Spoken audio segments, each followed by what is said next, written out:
Begitu bumi dibelah menjadi dua, hampir semua makhluk hidup akan mati. Bencana yang belum pernah ditayangkan di bioskop akan dimulai. Atmosfer rusak, medan magnet berubah, dan lanskap planet ini akan sama sekali berbeda. Tapi planet ini akan terbarui sepenuhnya, dan kehidupan akan terlahir kembali dari abu, layaknya burung phoenix.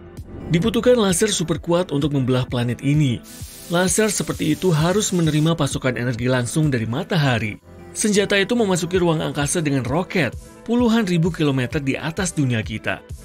Lalu, begitu laser tiba di tujuan, ia terbuka lebar untuk memaparkan lempengan-lempengan panel surya. Laser itu menyerap dan memusatkan sinar matahari. Lalu, sinar energi kuat berdiameter setara beberapa kota ditembakkan ke bagian tengah planet. Samudera yang ditembus oleh sinar yang bersuhu tinggi itu akan mendidih dan menguap menjadi awan petir yang tebal di langit. Angin kencang menggiring awan ini ke atas semua benua. Hujan lebat turun, yang tidak hanya membanjiri berbagai kota, tapi juga semua negara. Ketika lempeng tektonik bergeser, terjadilah banyak tsunami. Gelombang-gelombang raksasa menerjang pantai. Bumi terbelah menjadi dua, dan ini baru permulaan. Struktur bumi, atau lebih tepatnya masing-masing paruh bumi, berubah. Gempa bumi kuat terjadi di seluruh dunia. Bencana terburuk terjadi di dekat garis patahan. Miliaran ton tanah berhamburan. Tanah longsor raksasa menyeret berbagai kota ke bawah. Banyak bongkahan tanah berukuran ribuan kilometer terlontar menjauh dari planet kita. Semua makhluk hidup yang ada di bongkahan tanah tersebut berterbangan menuju angkasa luar. Pecahan-pecahan bumi lain mendarat di belahan bumi yang paling dekat dengan posisinya. Bayangkan sebuah batuan raksasa seukuran sebuah kota jatuh dari langit. Dan akan ada ratusan atau ribuan batuan semacam itu. Mereka yang tinggal jauh dari tempat yang terpotong berpeluang untuk selamat. Namun, di tempat yang jauh dari bagian bumi yang terpotong sekalipun, gempa bumi akan menghancurkan rumah-rumah. Bulan juga akan mulai melontarkan pecahan-pecahannya. Pecahan-pecahan yang tampak seperti hujan meteor ini akan jatuh di kedua potongan bumi, sehingga menimbulkan ledakan dahsyat. Ledakan ini akan menimbulkan kebakaran. Langit akan tertutup oleh abu, dan sebelum debunya mengendap, kita tidak akan bisa melihat matahari. Kedua potongan bumi itu saling menjauh satu sama lain. Pusat bumi kita yang merah membara tepat berada di tengah-tengah di antara kedua potongan bumi. Inilah inti bumi, yang terdiri atas logam cair. Setiap potongan inti bumi ini memancarkan energi sebanding dengan sebuah bintang. Di antara kedua belahan planet itu, terbentuk sebuah lapisan yang sangat panas, sehingga tidak ada sesuatu pun yang bisa bertahan di sana. Objek apapun yang jatuh ke area ini akan segera berubah menjadi abu. Massa inti bumi lebih besar dari massa tanah, sehingga tingkat gravitasi lebih tinggi. Inti tersebut menyedot apa saja yang mendekatinya. Kamu tidak bisa bepergian dari satu bagian bumi ke bagian lainnya. Gravitasi inti bumi menarik pesawat ulang-alik manapun. Masing-masing belahan bumi sekarang hidup sendiri-sendiri. Biasanya, inti yang berada di dalam planet kita berotasi dan membentuk medan magnet bumi. Medan magnet ini adalah perisai yang melindungi kita dari matahari dan ruang angkasa. Jika perisai ini rusak, radiasi matahari dan kosmik akan menembus atmosfer. Karena inti bumi sekarang terbagi menjadi dua, medan magnet bumi menjadi tidak stabil. Listrik mulai padam di kedua bagian bumi. Microwave, TV, pemanas air, lampu lalu lintas, komputer, semuanya menjadi rusak. Layar laptop atau ponselmu mulai berkedip-kedip lantas mati. Video mungkin berhenti, baterai habis dan mengisi ulang dalam sedetik. Satelit-satelit berhenti bekerja, yang artinya tidak akan ada lagi GPS. Gelombang radio frekuensi tinggi yang digunakan untuk komunikasi juga berhenti bekerja, yang artinya kamu tidak bisa menelepon dan mengirim pesan. Faktanya, semua pembangkit tenaga listrik mungkin tenggelam ke bawah tanah atau mengalami kebanjiran karena banyaknya gempa bumi, sehingga kemungkinan tidak akan ada listrik sama sekali. Sebagian orang sensitif terhadap badai matahari, sehingga menderita sakit kepala parah. Ketika medan magnet rusak, orang-orang serta hewan yang selamat akan menderita migrain hebat. Para ilmuwan harus menemukan helm khusus untuk melindungi manusia dari matahari. Agar terlindungi sepenuhnya, orang harus tinggal di kota-kota bawah tanah. Jarum kompas tidak lagi menunjuk arah utara. Ia hanya berputar tak tentu arah. Burung-burung menjadi kebingungan. mereka tidak tahu harus terbang kemana untuk menunggu musim dingin. Karena bagi mereka, sudah tidak ada arah selatan. Semua hewan berhenti bermigrasi. Di langit, pesawat tidak dapat bernavigasi. Tanaman dan bunga-bunga tidak bisa tumbuh dengan wajar karena meningkatnya radiasi matahari. Hewan ternak tidak cukup makan. Mutu produk-produk memburuk. Paceklik pun terjadi.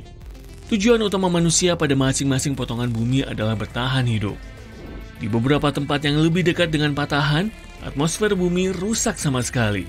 Kondisi di sana hampir menyerupai kondisi di ruang angkasa. Tidak ada udara maupun panas. Hanya dengan pakaian ruang angkasalah, kamu dapat tinggal di wilayah ini.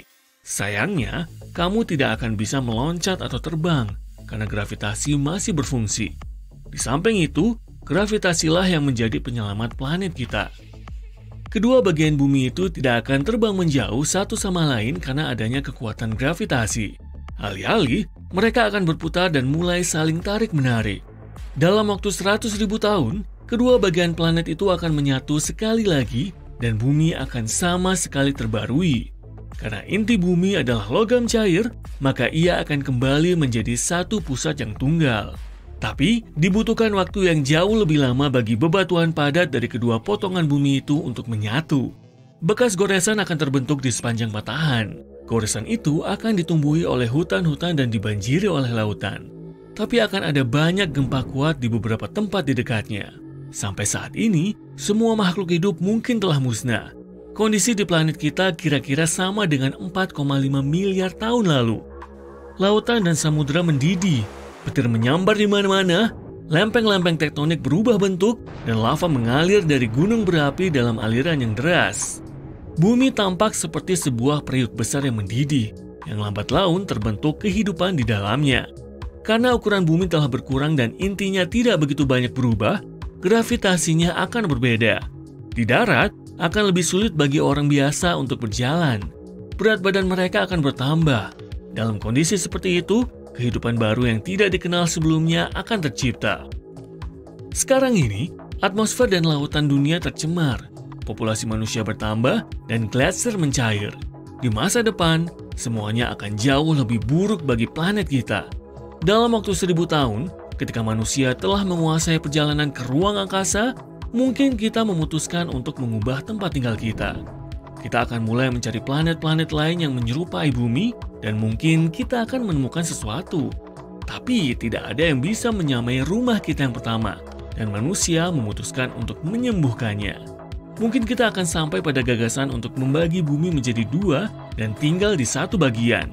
Dan setelah 100.000 tahun, kita bisa kembali ke rumah baru yang sehat.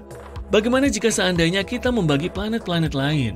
Karena tidak punya medan magnet, mereka tidak akan begitu terdampak. Misalnya, Venus dan Mars tidak punya lautan, samudra dan danau-danau. Sebagian ilmuwan berpikir bahwa mereka sama sekali kering karena medan magnet telah hilang dari sana. Ini akan menghancurkan seluruh atmosfer planet-planet itu.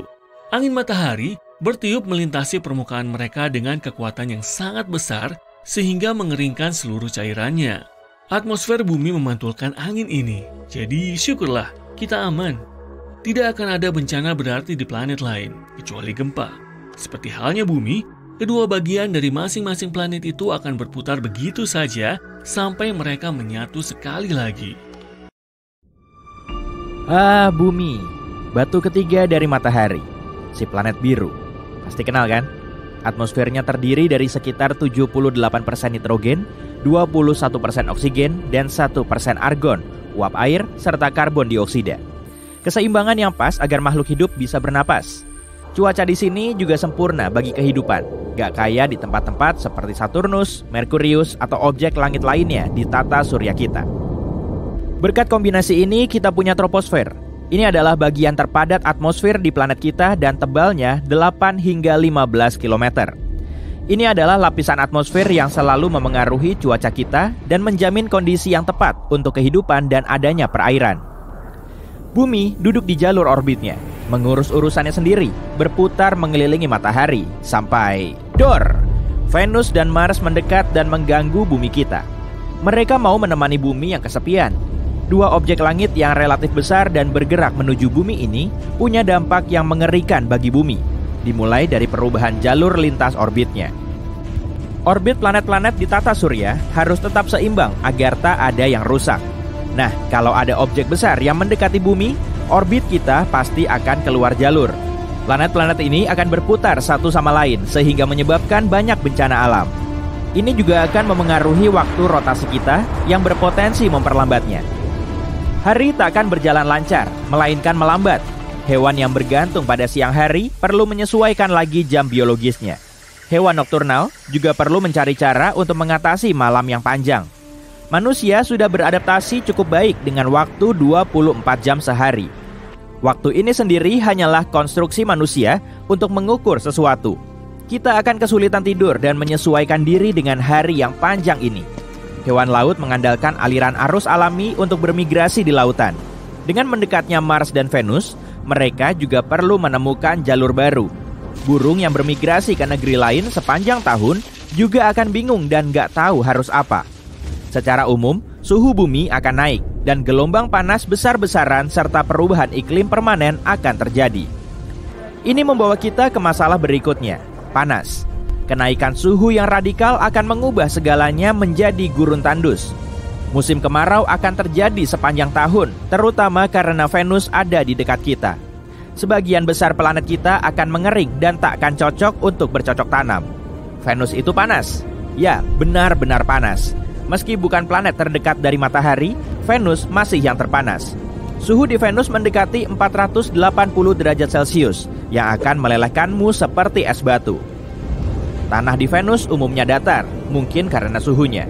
Venus panas karena atmosfernya tebal dan memerangkap gas berbahaya di dalamnya. Jika Venus mendekat ke arah kita, gas-gas itu akan masuk ke atmosfer kita dan membahayakannya. Mars alias planet merah sangat dingin. Suhu ini mungkin tetap sama jika dia mengelilingi bumi. Mars juga rumah bagi gunung berapi aktif terbesar di tata surya yang membuat gunung Everest sekecil semak jika dibandingkan dengan pohon. Dengan ketidakstabilan yang tinggi ini, suatu hari gunung itu mungkin bangun dan meletus. Mars punya atmosfer yang sangat tipis sehingga suhunya dingin. Gravitasinya sangat mirip bumi. Mars bahkan sangat dingin dan punya lapisan es di kutub yang diselimuti karbon dioksida. Sama seperti Merkurius, kamu hanya bisa bertahan di sana asalkan bisa menahan napas dan berada di titik tepat di antara matahari terbit dan terbenam. Ketiga planet yang mengorbit satu sama lain ini akhirnya akan bertabrakan. Tinggal menunggu waktu saja. Dan bulan yang cuma menggantung seperti lalat di dinding menjadi tak berarti hingga akhirnya terlempar dan planet lain akan menangkapnya ke orbitnya. Atau dalam kasus yang mengerikan, bulan akan menabrak salah satu dari dua planet pengganggu tadi. Bumi akan mengalami gelombang pasang super ekstrim. Dua planet baru yang berputar mengelilingi bumi ini akan menyebabkan ketidakseimbangan besar sehingga gravitasi kita menjadi tak kendali. Tiap gelombang pasang akan lebih besar dari yang sebelumnya dan akan menutupi lahan-lahan kering. Banyak pulau kecil yang tersebar di lautan akan tenggelam. Kota-kota pesisir juga akan menjadi rumah bagi ikan. Negara-negara datar pada umumnya akan butuh perahu untuk sarana transportasi. Bendungan dan tanggul tak akan cukup untuk menghentikan air masuk. Setiap orang harus pindah ke tempat yang lebih tinggi untuk menghindari banjir. Dengan iklim yang makin panas, tudung es kutub akan mencair seperti es krim di hari musim kemarau yang terik dan menaikkan level permukaan air. Dalam beberapa bulan, seluruh Arktik akan mencair. Eits, tunggu, masih ada lagi. Kerak bumi akan aus karena ketidakstabilan permukaan bumi dan fluktuasi gravitasi. Sebagian besar kerak bumi terdiri dari oksigen, artinya kita sebenarnya berjalan di atas udara. Kita mungkin mengalami lebih banyak gempa bumi daripada sebelumnya, dan gunung-gunung berapi dorman akan bangun dari tidur nyenyaknya. Langit akan tertutup abu dan melumpuhkan penerbangan. Tak ada yang bisa melakukan perjalanan lewat laut atau udara. Impor dan ekspor akan tamat. Iklim keseluruhan akan menjadi lebih panas seperti di Venus. Masa ketiga planet yang mengorbit satu sama lain ini bahkan mungkin tak sengaja menarik planet dan objek lain untuk ikut bergabung. Jadi, bagaimana jika Jupiter juga ikutan? Jupiter adalah planet terbesar di tata surya. Sebagai gambaran, bumi akan seukuran buah anggur jika Jupiter seukuran bola basket. Jupiter juga punya badai terbesar yang bisa kita lihat. ini dikenal sebagai bintik merah, tempat yang ukurannya 2 kali ukuran bumi dan diselimuti badai mirip hurikan yang sudah berlangsung ratusan tahun. Saat selesai menonton video ini, badai ini pasti masih terjadi. Karena planet ini sangat besar, gravitasinya pasti lumayan kuat. Jupiter juga punya banyak bulan. Beberapa di antaranya adalah sekecil bumi kita. Takkan ada jarak yang pas di antara planet-planet ini. Bulan-bulan Jupiter akan terlempar keluar jalur dan tersangkut di planet lain di sekitarnya. Beberapa bulannya mungkin bertabrakan satu sama lain, menyebabkan puing-puingnya menyebar kemana-mana. Gravitasi kelompok planet ini akan menarik komet untuk memasuki atmosfer dan berpotensi menabrak bumi. Kadar oksigen akan menipis, jadi keruntuhan kerak bumi akan terus berlanjut. Lapisan ozon juga akan rusak, membuat gelombang ultraviolet besar memasuki atmosfer kita. Kita tak akan bisa keluar terlalu lama tanpa perlengkapan pelindung dan tangki oksigen. Peradaban manusia akan berubah drastis.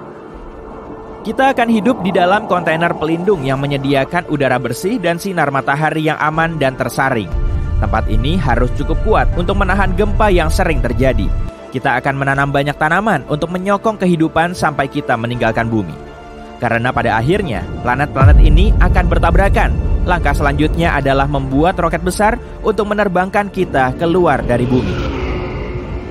Dengan Mars, Venus, dan Jupiter berputar di dekat kita, tak akan mudah untuk melakukannya.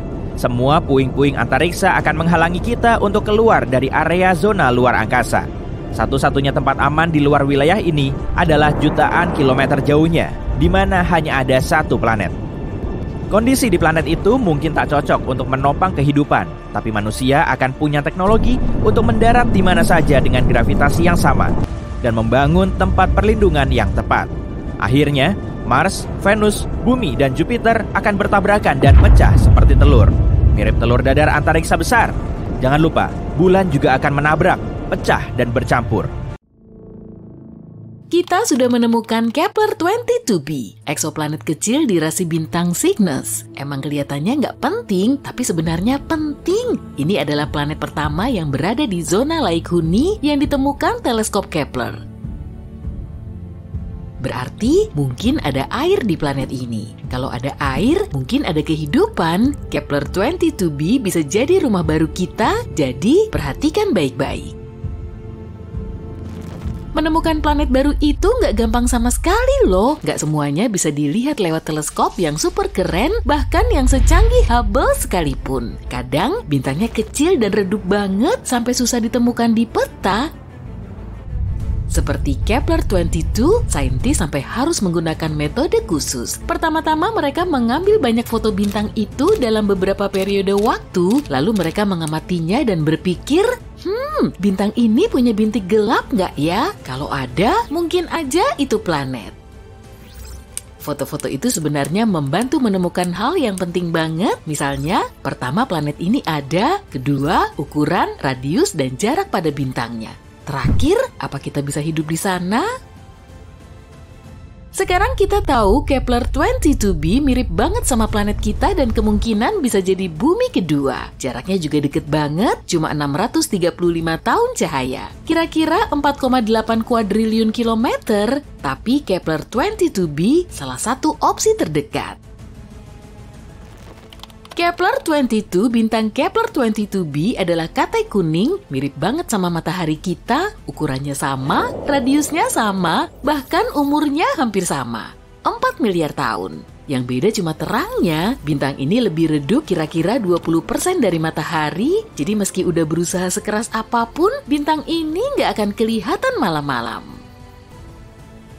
Ukuran planet Kepler-22b sekitar 2,4 kalinya ukuran bumi. Dari segi ukuran lumayan, radius lebih besar berarti kemungkinan adanya air dan ruang untuk hidup lebih besar juga. Meskipun pergi dari satu kota ke kota lain jadi jauh. Capek banget kan ngebayangin naik pesawat selama 3 hari?